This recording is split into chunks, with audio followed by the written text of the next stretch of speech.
KPU DKI Jakarta menargetkan akan menyelesaikan rekapitulasi suara tingkat provinsi pada Senin hari ini. Namun KPU DKI Jakarta masih menunggu data suara dari wilayah Jakarta Timur. Ketua KPU DKI Jakarta Betty Epsilon Idros mengatakan sebelumnya KPU DKI Jakarta menargetkan akan menyelesaikan rekapitulasi suara tingkat provinsi pada hari Minggu.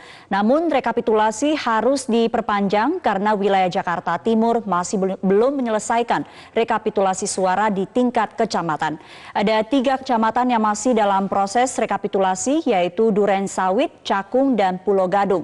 Rencananya KPU DKI Jakarta akan melaksanakan rekapitulasi suara Jakarta Timur pada Senin tanggal 13 Mei dan dilanjutkan dengan rekapitulasi suara di tingkat provinsi.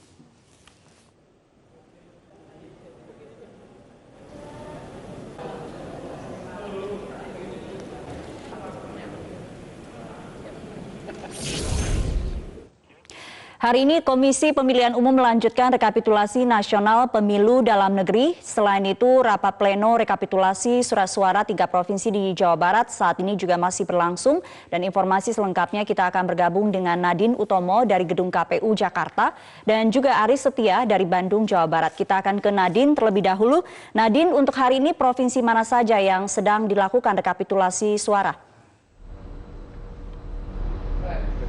Ya Sumi, ada 6 provinsi yang dijadwalkan untuk rekapitulasi hari ini dan yang masih berlangsung adalah untuk rekapitulasi Sulawesi Barat. Tadinya sebelumnya hanya ada 4 provinsi yang sudah menyelesaikan rekapitulasi dan akan dilanjutkan di KPU RI. Namun kemudian malam kemarin Ketua KPU Arief Budiman menyatakan bahwa sudah ada 2 provinsi tambahan yaitu adalah Jawa Timur dan juga Lampung yang akan ikut di rekapitulasi hari ini. Jadi totalnya ada 4 dan tambahan 2, jadi total ada 6 provinsi. Selain dari itu, kita lihat urutan bahwa untuk rekapitulasi di KPU RI ini ada 3 surat suara, yaitu ada untuk Pilpres, DPR RI, dan juga DPD RI. Kemudian urutannya adalah KPU RI akan merekapitulasi untuk Pilpres terlebih dahulu, baru DPR RI dan juga DPD RI. Dan perlu diketahui bahwa untuk surat suara DPD RI ini sebetulnya rekapitulasinya sudah selesai di tingkat provinsi ataupun KPU provinsi sudah menyelesaikan rekapitulasinya, namun kemudian sesuai ketentuan Undang-Undang Pemilu yaitu nomor 7 tahun 2017 bahwa KPU RI lah yang nantinya akan menetapkan hasil pemilu untuk DPD di seluruh Indonesia.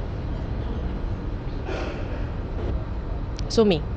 Ya, Nadine, sejauh ini total sudah ada beberapa provinsi yang dilakukan rekapitulasi suara dan hasil sementara seperti apa? Ada 8 provinsi yang sudah selesai direkapitulasi. Ini dilakukan sejak hari Jumat dan ini dilakukan secara non-stop dari Jumat, Sabtu, Minggu. Artinya ini adalah hari keempat dari 8 provinsi. Kemudian kita lihat bahwa untuk Pilpres saja sudah masuk sekitar 12 juta suara. Dan dari 12 juta suara ini paslon nomor urut 01 Joko Widodo dan Kiai Haji Maruf Amin mendapatkan suara 7.413.000 suara lebih.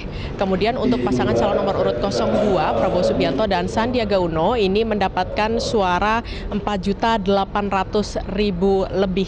Ini artinya ada perbedaan suara sekitar 3 juta suara, meskipun ini merupakan bukan hasil yang ajak ataupun masih akan nanti ada perubahan-perubahan setelah hasil rekapitulasi provinsi nanti. Dan kemudian dari 8 provinsi yang sudah selesai ada beberapa yaitu Bali, Bangka Belitung, Kalimantan Utara, Kalimantan Tengah.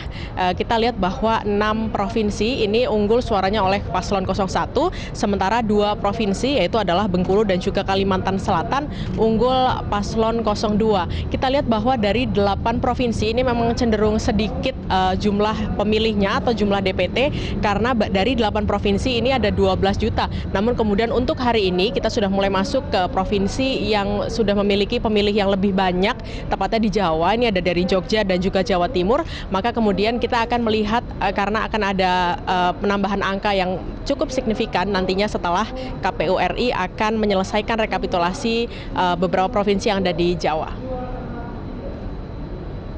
Sumi. Baik, dari Nadine kita beralih ke Aris di Bandung. Aris, sejauh ini bagaimana proses rekapitulasi suara yang berlangsung di Jawa Barat?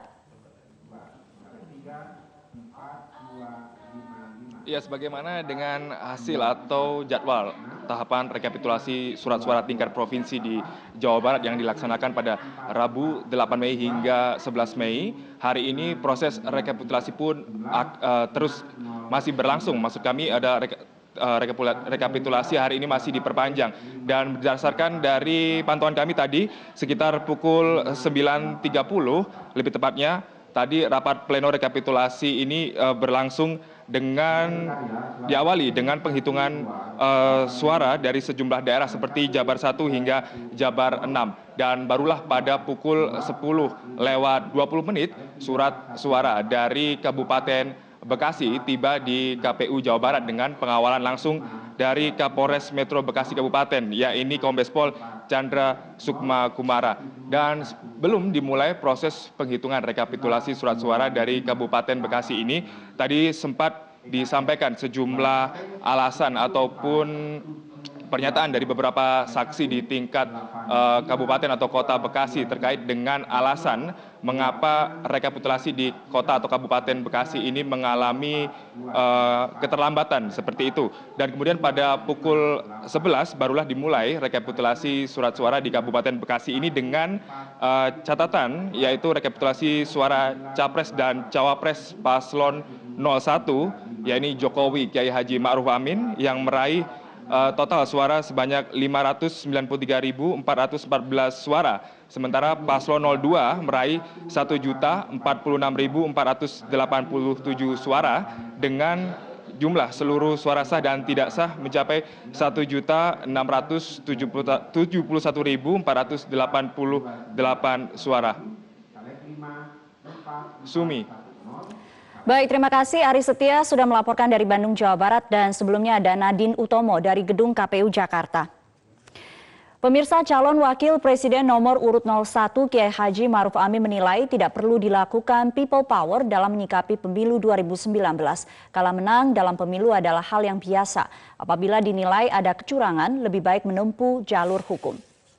Demikian yang disampaikan Kiai Haji Ma'ruf Amin terkait dengan beredarnya informasi akan adanya people power oleh kubu Prabowo Sandi apabila kalah dalam pemilu. Kiai Haji Ma'ruf Amin menilai people power tidak perlu dilakukan.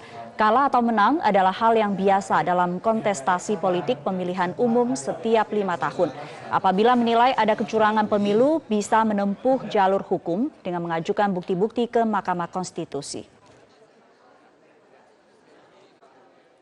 Saya kira kita lebih baik melihat bahwa keutuhan negara itu harus kita utamakan.